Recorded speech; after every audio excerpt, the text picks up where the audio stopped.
Steve in Arkansas. Steve, you're live with Eric and Jamie. Hey, man. Hey, boys. How's it going? Good, man. Good. We got some donations in the live chat that I'm incredibly grateful for. Eric, I didn't even see it. I just lost my mind a little bit. Eric beat me to tearing up a Bible on the air, so he should be pretty happy. Yeah. Well, Merry Christmas, bro. Whatever the fuck that's worth. You know. Hey, I celebrate Christmas. Thank you. He loves Christmas. Yeah. Yeah. Cool. Oh, so Eric, do you remember me saying something to you this week in a message about that guy, Rob? Yeah, you sent me a bunch of messages this week and said that you had a really good argument for the existence of a God, even though you don't necessarily believe in it. And that was really intriguing, so much that we held a spot for you. And so we're really happy that you're here. What would you like to talk about, or how would you like to present this? You got an argument in favor of this thing? Right. You know what? Here's the deal. I've been thinking a lot about it, and I wouldn't necessarily call it an argument per se, because I'm in a position where I'm like midway through my deconversion here. Oh. And if you could put milestones on it, that is, which obviously you can't. But it's a long journey. So I don't really profess. Go ahead. What? I was just saying, it's a long journey. There's probably a lot of milestones. Oh, Jesus. So basically, like, I don't profess to, believe in anything concretely, so I don't feel as though I have any sort of, like, real backing to argue for this. I'm just more or less curious about what you guys think, so I'm more or less just picking your brains. Yeah. So, here we go. I didn't know how I was even going to, like, word it, so if I stumble, you know. It's all right, brother. You're doing great. You know, that's all right. Okay, so here's what I want to do. I'm going to say 2 words, okay? And then after I say those 2 words, Eric, you get to go first. And I want you to tell me where you think I'm going with this shortly. I would, just because of the amount of time we have left in the show, I don't know how many games we can play. We'll do our best, but I'd really like to. It won't take long. It'll be real fast. Okay, go ahead. Real fast. Okay, Susan Boyle. Susan Boyle, the woman who with the amazing voice. Dream in time gone by. That one. The singer. Yeah. All right. So, go ahead. What do you think? Real quick. Your quickest 5-word answer. What you think I'm going to say? I think she's a good singer. I don't know, man. What do you got? Do you count contractions? Because I was going to say, I don't think she's God. If that's where this is going. Seriously, I don't know, man. Okay. So basically what my argument is then is elite talent.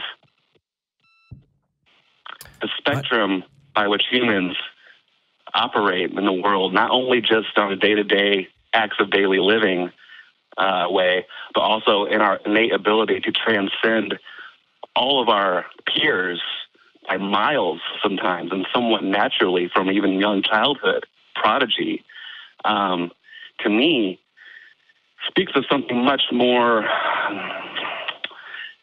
divine about us, as opposed to all the other, if you want to say, for lack of a better word, creation, because they all act within a very small spectrum of performance for all these things. Whereas, like, you know, some dogs might be better at doing tricks, but they're still just fucking stupid dogs, and you got to take care of them.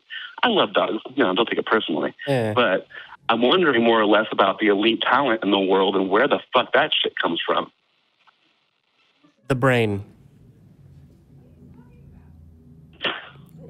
To be clear, everything. Ultimately, in the same way where you're like, well, where does all this energy come from? Either it's nuclear or it's from the sun. Right?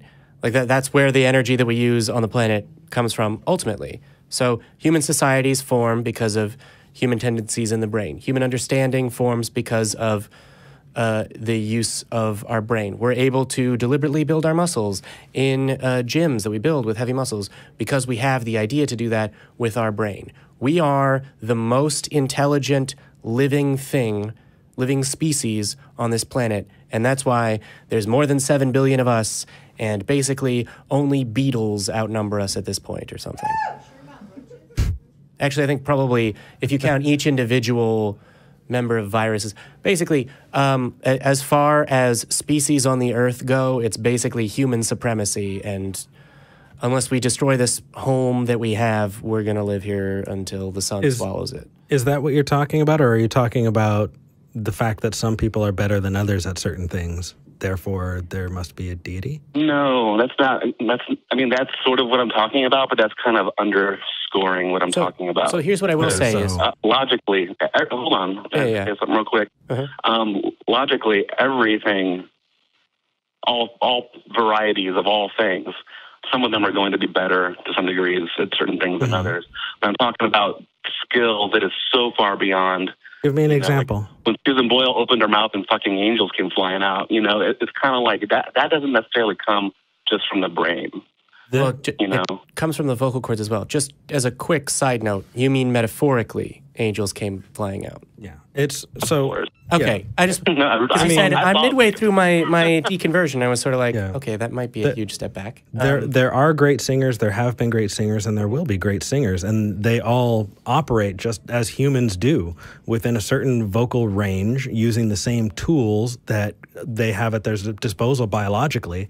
I don't know how somebody being good at a thing within the range of things that people can be good at and that we value. Yeah, I'm not even beginning to catch what you mean.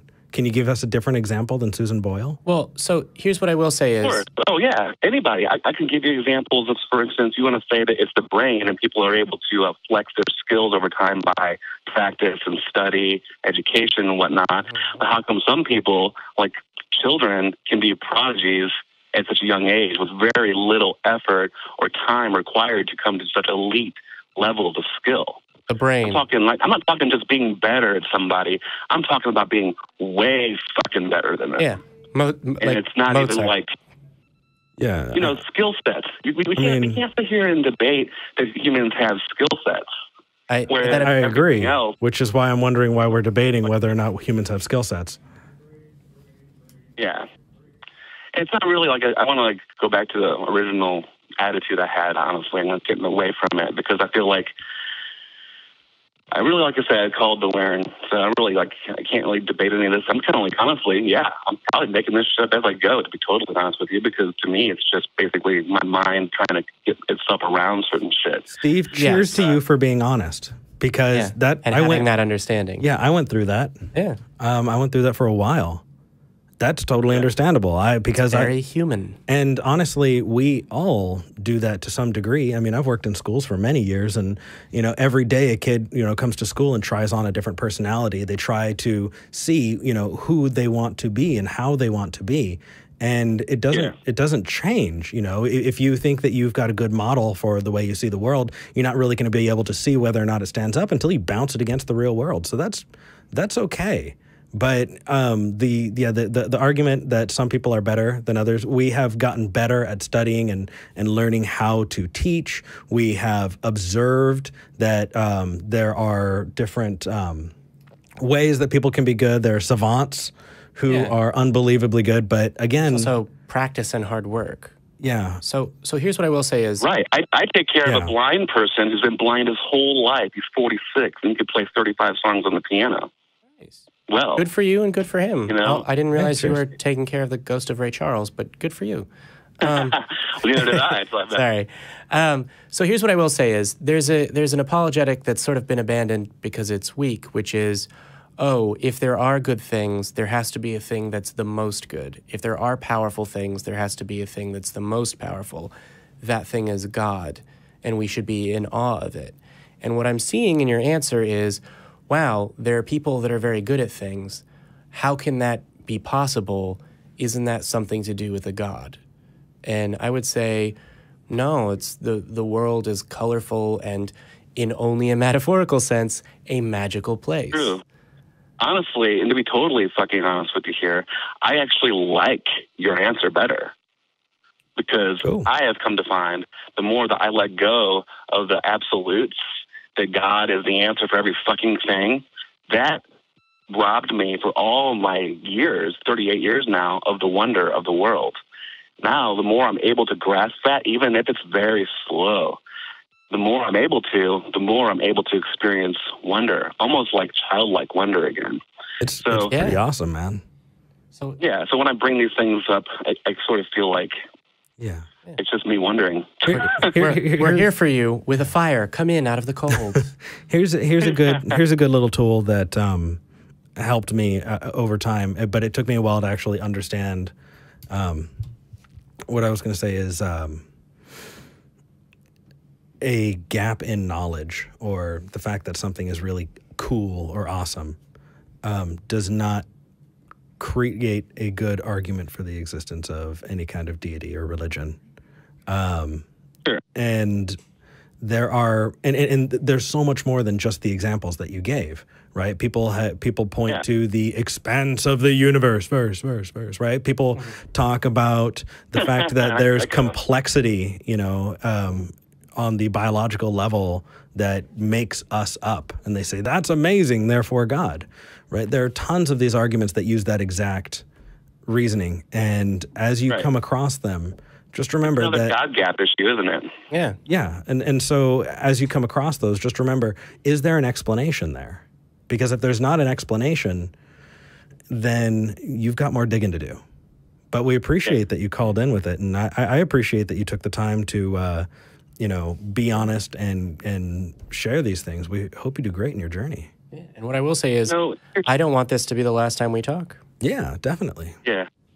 I just want to end with real quick that, on these issues, I at least believe strongly that none of us really know anyways. So for anyone to get on a high horse it's just unacceptable, because nobody in the end knows. But that doesn't mean you should call in like Rob either and twist yourself into pretzels and not answer direct questions, right?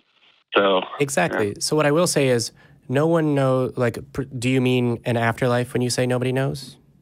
I say nobody. When I say nobody knows, I literally mean we don't really know much of anything. I mean, we have science, and I do trust the science. But still, we don't know how that began.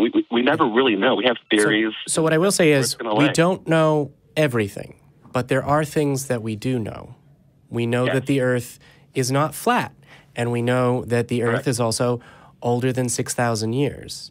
And so a religion that claims that is claiming something that is false. Right. And they even have tools within their own scripture to, start interpreting things certain ways. Yeah. Yeah. So what I will say is, they're interpreting things to better match what we have determined to be true using science to investigate the whole reality. Thing is just goalpost moving to fit the narrative all the time. And that's why when people are picking up goalposts and moving them around, you stop playing whatever sport they're playing. You go, I'm going to take my ball and I'm going to go find people that understand that you can't change the rules all the time just to fit, It's like playing Calvin ball. If you've ever read Calvin and Hobbes, where he just makes up rules and there's 137 bases in his baseball version. The last thing I will say that I want to leave you with is, sure, there's a fastest human being, the one that sprints the best, etc. There's also a fastest deer and a fastest shark. And I don't think that deer or that shark is more divine. Right.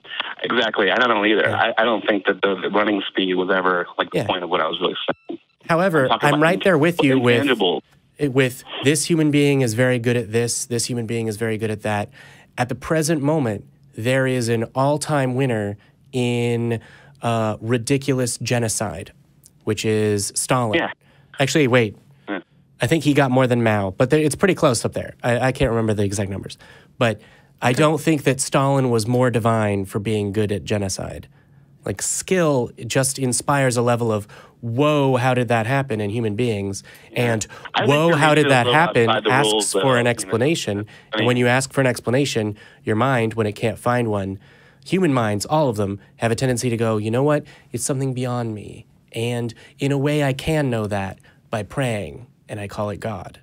And I would say, let it go a little bit. Be one with the wind and sky, etc. It's all going to be all right. All right.